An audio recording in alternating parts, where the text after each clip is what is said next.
Welcome to the Music Cave. In today's video, we're going to talk about improving your technique. I'm Scott Reed, and this is my good friend, Christopher Agnew.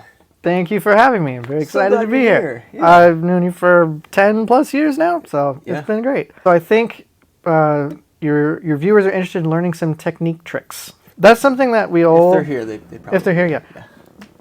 It's a struggle we all have. Pushing buttons faster does not mean you're better, but it's a really important fundamental part of playing the instrument. So there's a few things that I have been focusing on recently that I think most people are aware of, but I'd like to kind of dive into a little bit. So the saxophone is a conical instrument. It's like a traffic cone, but bendy and made out of brass. So if you think of a piano and you want to play a chord on just the white keys because they're all the exact same height, all of the keys push down the exact same time, the chord happens, sounds wonderful. Saxophone is not like that because some of the key heights are different than other key heights, no matter how good the repair technician is. Yeah. If you want some notes to respond very quickly without having an interruption in the airstream or without having, especially in the upper register where you can kind of force over that airstream, you get kind of like a slide whistle kind of sound where it's just not like pitch, pitch, pitch, like you're dragging your hand on a keyboard, and you kind of in between micro pitches. So something that I've been focusing on is just playing without actually playing, but just rehearsing key clicks on specific intervals and avoiding. So I'll give you an example of what to avoid and then the goal of what I'm trying to get. Okay. So I'll just pick an interval here, and this is what I'm trying to avoid. I'm exaggerating a little bit so you can hear the two different clicks. So you're closing the... So I'm just going here from F to low B flat. Okay. Something that I like to do for this interval to save me some time, instead of coordinating B flat and C at the same time, which is tricky, is I just leave C down, which doesn't work in all contexts, but for a lot of contexts it could, depending on your horn as well. So I'm only pushing down these two, which limits what can go wrong between the interval a lot. So another thing that can help is going the reverse and kind of memorizing that in your brain and then going reverse again. So instead of going from middle F down to low B flat, we might get, those two keys might not land at exactly the same time because technically the D key is slightly higher than the E key. And this exaggerates the further you go down the instrument. If I was to go from B to D, you actually probably should close your right hand halfway before you start moving your left hand, and then move them together to finish the rest. And that will kind of give you a feeling for just how much more your right hand needs to move to close that extra distance that the left hand key heights don't have to go. And that's why moving from short tube notes to long tube notes tends to be pretty difficult to memorize. So back to the F down to low B flat. What you want is this kind of sound, where it's just a one resonant pitch. Sounds like one key's closing. Yes. But if you want to hear what that sounds like and feel that on your horn, you can go ahead and close every key but one and just get that sound. And then you can try again with two. Not so good. A little bit better. Yeah.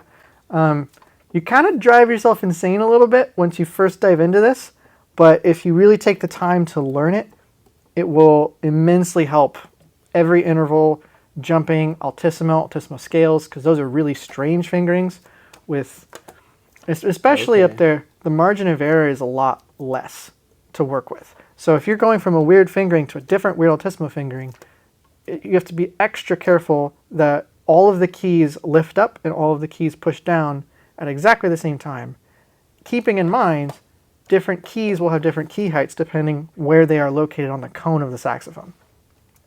So sometimes we try our best. Those notes are really difficult because they have very different fingerings. You can make your own fingerings, which I highly encourage, but you have to play them accurately, but much more accurately than you might think. Because if you get the notes to come out, that's different than getting the notes to come out very quickly and accurately on every pitch like a piano.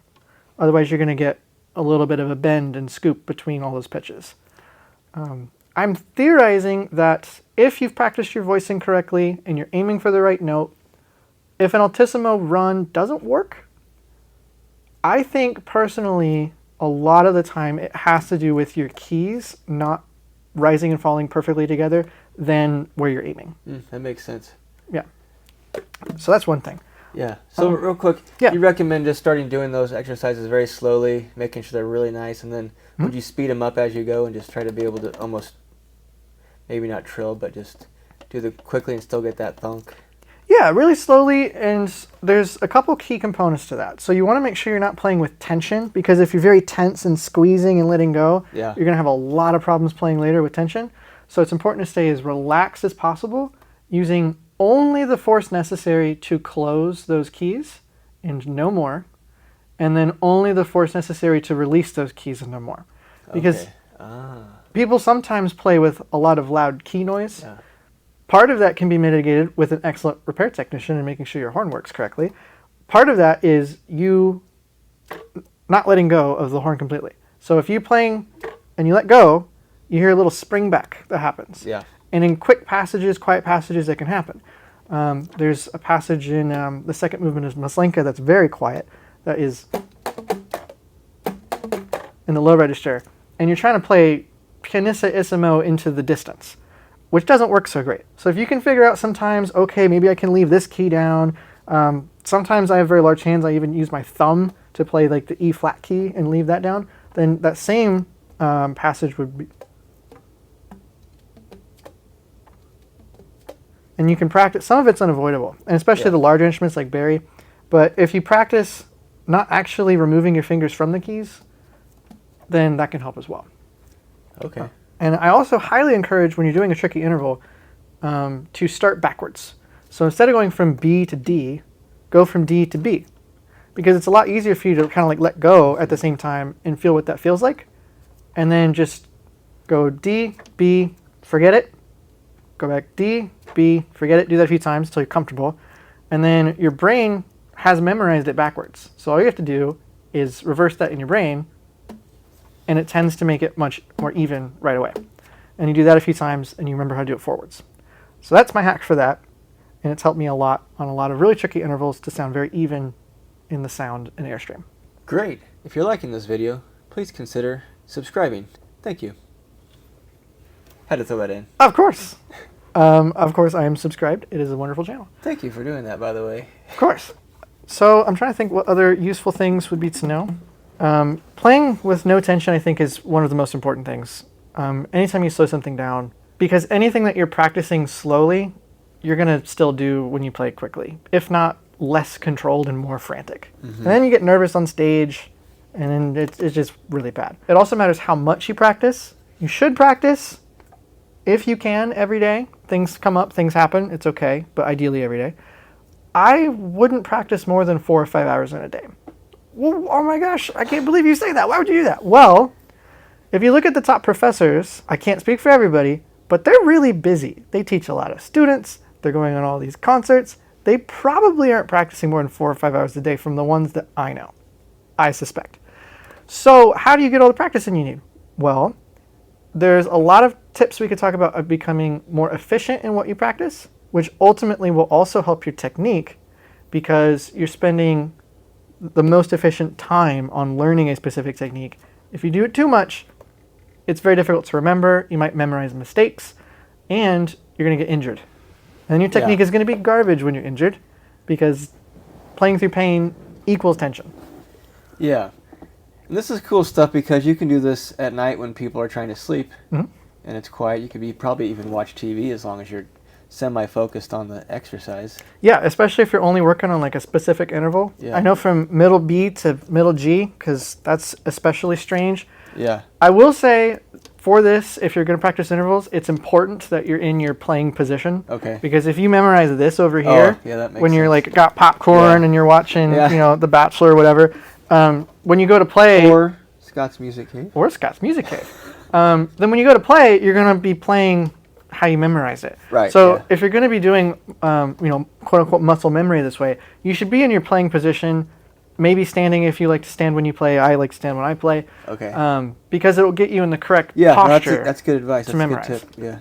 Yeah. But yeah, I wouldn't recommend this for your daily practice because you do need, well, maybe for a little bit, but you do need to play the horn every day. This is not a substitute for that. You can't just do this and then walk on stage and have endurance here. That's totally different.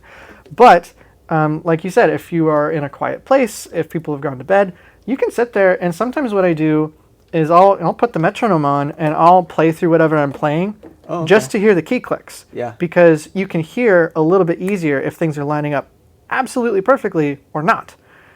And if you're playing, you have a pretty good sense if it's lined up or not, but it's not as specific as, oh, I heard two little clunks there instead of just like a... So, and I've found that this has made a lot of my practice very efficient. I had to relearn my scales. I had to relearn a lot of passages that I thought I knew really well, but now I know a lot better.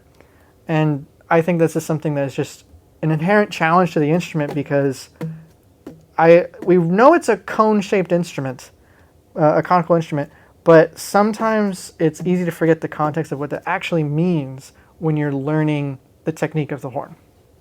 Great. Well, thanks so much for coming on the channel. I think that was a great tip, and that's something that I know I need to work on. And the altissimo stuff I know would definitely help me a lot. So don't we all? Yeah, it's it never ends, endless, right? Endless battle. But yeah, and thanks for tuning in to the Scott's Music Cave again. My good friend Christopher Agnew. I'm Scott Reed. I'm Christopher. Yeah. Thanks for having me. Yeah, thank you.